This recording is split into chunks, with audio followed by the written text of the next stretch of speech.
Do you ever find that your employees come to you with issues that you wish they'd solve without you? It could be that they don't know that you want them to do that, or that they don't have the right guidelines to make those decisions without you. In today's podcast, I interview an executive business coach from the green industry who shares a proven framework for coaching your employees, plus some questions you can ask them in a one-on-one conversation that'll help you lighten your load as the leader.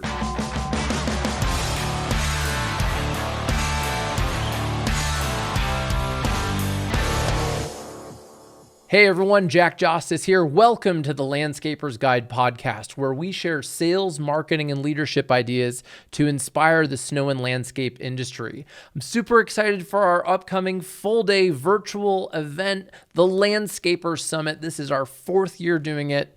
Is it our fourth year? 2020, 2021, 22. Yes, this is the fourth year. It's going to be awesome. And it is a great event because it's virtual. You can bring your whole team for the price of one ticket. And I'm excited to invite back McFarlin Stanford. They crushed it last year with their leadership session. And today I'm going to interview Megan Parker as a preview of her talk. So make sure you save your seat at landscapersummit.com and let's dive into the conversation with Megan about how to get the monkey off your back.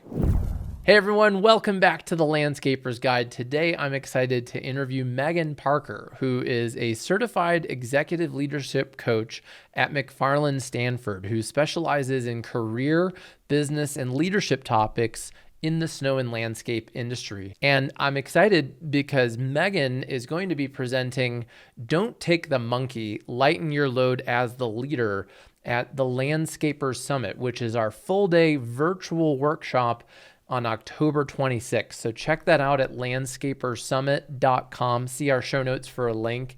And Megan, welcome to the show. I'm excited to have you so our audience can see kind of a sneak preview of your talk. So what is Don't Take the Monkey at a high level? What's it all about? Yeah, well, I'm so excited to be presenting Don't Take the Monkey at the Landscaper Summit this year. So thanks for the invitation, Jack. The high level of Don't Take the Monkey is we are helping landscape owners and team members solve the age-old problem of motivation and delegation. So how do we motivate our workers to take initiative and solve problems? How do we delegate and trust that the issue will be taken care of properly if we don't have that foundation?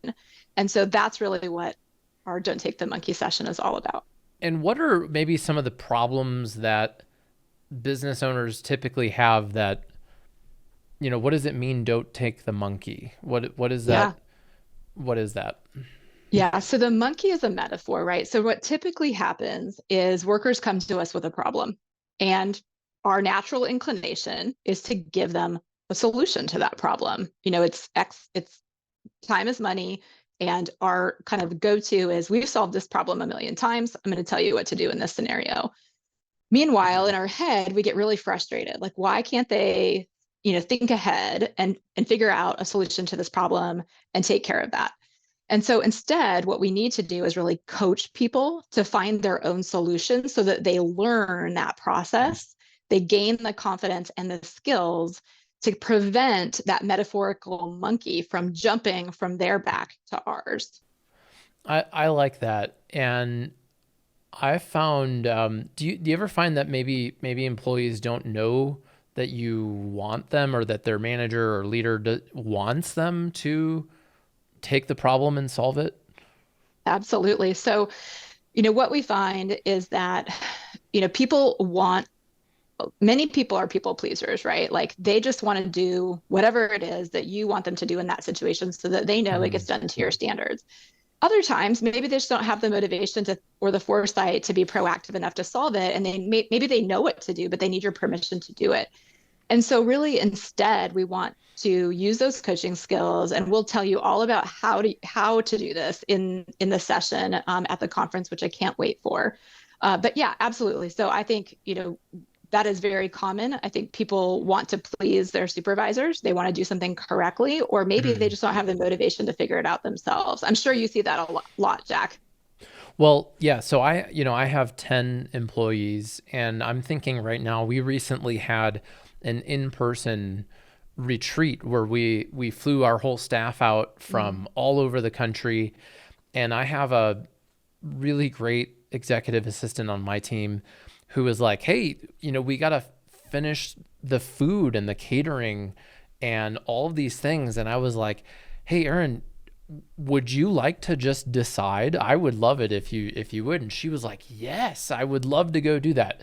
So that was a time that I think of recently where we just kind of got clear of like, I know that you're going to do a great job, and she did. So it was part of just getting, I think, clear of who is doing this, because in other events I have planned out all of the food and things like that. So that's an example that I think of recently, and I can see how this can be frustrating for some business owners or leaders where they feel like, well, I thought I hired you for this. So can you tell me a little bit? You mentioned the coach approach method before we started to record. What is that, and are there any Yeah. maybe stories or examples that you can think of? I definitely can share an example and share a little bit more about the coach approach. And I love what you did with Erin. And what I would challenge you to do, Jack, is take that one step further. Hey, Erin, you did such a great job planning all of the food for our staff retreat that we flew out for. You know, what kind of interest do you have in planning those things going forward? Right. So you talked about how you Mm-hmm. were setting those expectations. It's a matter of expectation setting. And now you're Mm-hmm. moving the bar again, right? So that she feels like, oh, I can just do this now. I don't necessarily need to check in with Jack. And so that's what I'd encourage our listeners to do. So use a coach approach with your team members, right? So if they don't know, we'll talk a little bit about skill and will during our session. But if you feel like they have the skill to do this and they have the will to do the job, then your job is to coach them through the process to help them gain confidence. So coaching is essentially focused on development, not necessarily the problem at hand. So your goal is to coach them through the issue or problem to help them develop their own leadership skills to help them gain confidence. So what that means and what that looks like is lots of open-ended questions. So I'll give you a story. So I had a client recently who had a production issue, right? So some inventory needed for an important job that wasn't showing up on time. And the team member came to the production department head and said, I don't know what to do about this. Like this project's, like we don't have the stuff we need for this project. What should I do about that? And the person told me after the fact, right? Like I was so frustrated because we've done this a million times, right? So like and we talked through the situation, and essentially he took the monkey, right? The monkey was poised to jump on his back. He took the monkey, accepted ownership, and he ended up making the call to their friendly competitor down the road to get the parts that were needed for the project to keep the project on time. So what we talked about, I challenged him to do, since this is a common problem, next time, what happens if you shift that? So if you shift that and you say, well, what have we done in the past in situations like this? All of a sudden, you've approached that question differently. You've made the employee think about what have we done before. The light bulb goes on. Oh, sometimes we contact so and so to get parts. Brilliant. Would you be able to give them a call? And then it logically follows from there that you've transferred that initiative over to that employee. And so the next time that situation occurred, bingo, right? And it was just that simple shift of asking that open-ended question. So I see the monkey, I'm not letting the monkey make the leap. I like that. So you're asking them open-ended questions to help them think of how to solve the problem, and also letting them know that you want them to do it. Absolutely. And they're capable. Like if they have the skill and the will, they are more than capable, and they probably know what to do. They know that we usually call so and so, our competitor down the street, and we routinely, swap parts or, trade inventory or whatever. They're just asking because the expectation and the habit has been formed that they come to you as the leader for that request. Well, how do you handle, or have you ever had a situation where you believe the employee has the skill and the will, but maybe they're afraid to do it? Mm-hmm. And Yeah. they're Yeah, talk to me about that. How do you kind of coach people where they have, you see that they have the skill and the will. Maybe they don't. Maybe they don't have, they don't feel like they have the confidence to do it. What are Mhm. some ways that you can, coach people through something like that? Yeah, that is an excellent question, Jack. And I'd love to hear some, feedback from you on this. So, what were to happen, Jack, if you were to say to someone, "Okay, I hear you're stuck, right? What's holding you back from doing this?" Like helping them to mentally identify what the roadblock is. So, you had a really aggressive sales goal. You were really excited about that sales goal.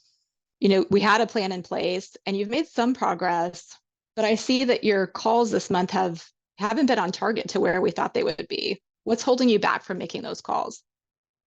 You've got a solid pipeline. They're not getting through the pipeline. Help me understand what's holding you back, what's keeping you stuck. And if they can identify some of those, help them move to the next logical step. Okay. I That's like one that. thing that we could try. Yeah, giving them one thing. Or um, what if they don't have the skill? Yeah, good question. So is that is that more of a training than? It might be. So it depends on the person, right? There's no one size fits all with that. It could be potentially a training block. They just don't, they're not necessarily, maybe they're new to the role or they've been operating under a role for a long time. Those expectations need to be made a little bit clear. I was just at an offsite earlier, like so last week, right, where it was apparent they maybe didn't have the skill. And so what we ended up doing was modeling what that should look like, uh, and literally showing them, and I wouldn't necessarily call it training, but modeling for them what that should look like in terms of the pace, right, that they needed to perform their role. And so there could be training, it could be modeling for them, it could be goal setting, it could be finding out what's in their getting in their way.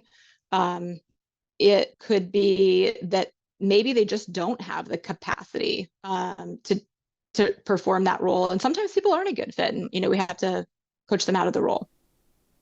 Yeah, or into a different role, right? Yeah. Or maybe realize that you need somebody else. One thing that I'm thinking about right now, one person on my team used to work at Baskin Robbins, and they said to me this week, they're like, "Hey, I want to help solve this problem, but I need to know how many free ice cream cones I can give away before I need to come." And so that helped me, and then we kind of worked through like a budget, if you will, um, to then there was an issue with a client and we wanted to know how to solve it and what can I offer them, and that was part of how we figured that out, was having some parameters, because there are certain things where I may want to be involved, Mhm. and it wasn't clear for them, and luckily they had the foresight to ask, hey, what are the parameters that I can have to Mhm. negotiate this issue. I love that. And another thing I love about that is they identified a clear need. I need to know how many free ice cream cones I can give away. And so, if somebody doesn't have that foresight, that's a great coaching question for you to ask. What do you need to be successful in this role? I like that. I think those are some good questions that I'm gonna try out, Megan. Yeah. What are maybe, so we've talked about ice cream, we've talked about the supply issue. What are maybe some things that you're seeing with snow and land in the snow and landscape industry that are challenges that are coming? So there are often crew leads, or sometimes there's a design salesperson who then has people reporting to them. What are maybe some of the challenges that you see that are common that some of our audience might be facing? Mm. Gosh, they really run the gamut. But I would say one that we hear quite often is, sales to production handoff. It's not going smoothly. I'm not getting what I need. I don't know what to do about X because I don't have the information I need, right? So that's definitely a common one. And then, I do think with the team leaders, crew leads, it's it's raining today. Should I call him off? What do I do? Do I send him home? Do I keep him here? What projects should I have him work on? So those kinds of things are also really common where they come up and frequently enough that they could be anticipated and thought through, and they likely know the answer, right? What have we done in situations like this in the past? What else can we expect from your talk? So we've talked about a couple ideas. What else is there to the complete don't take the monkey session that we should come and hear about? So the main reason you should attend this session is because it's very interactive, and you're going to walk away with 3 coaching skills that will help up your game as a manager. So we'll have 3 specific coaching skills. We'll have an opportunity to practice those skills in the session, and you get to try out some of this, because it's fine for me to say, use a coach approach, ask open-ended questions, but until you practice that and you practice receiving pushback from someone and knowing how to handle that, it is a technique that takes some practice. So are you gonna take some of our audience and maybe even role play with them? Absolutely. Wow. Okay. It's really fun. That sounds really helpful, because I know that sometimes I listen to these management ideas, and I did personally get to be asked the questions from you. So like they kind of made me sting a little bit, like, oh, I'm thinking about that. And I know that that'll be really valuable for people to come and hear you, and we'll be able to pull some people onto stage. It's a virtual event. It's a virtual workshop, but we do it workshop style, meaning it's like a Zoom meeting where we're calling people. It's very interactive. So it's going to be really cool. And you've got to attend to see it, to see Megan's full presentation and the rest. And we invite you to check out landscapersummit.com for more. And Megan, in the meantime, for people who may want to connect with you, ask a question, see some of your social media content, how can we connect with you before the show? Yeah, great question. And I'd love to connect with folks. Make sure you send me a connection request on LinkedIn. LinkedIn is my primary platform. I'm connected with a lot of our landscape companies there through McFarlin Stanford, and for the peer groups that I facilitate, and would love to answer any questions in advance. But happy to connect there, and can't wait for the session. And I can't wait to attend some of the other sessions too. They all sound great. Cool. Well, Megan, we'll put the link to your LinkedIn page in our show notes. Everyone check it out. And Megan, thanks so much for coming on the show. Thanks for having me, Jack.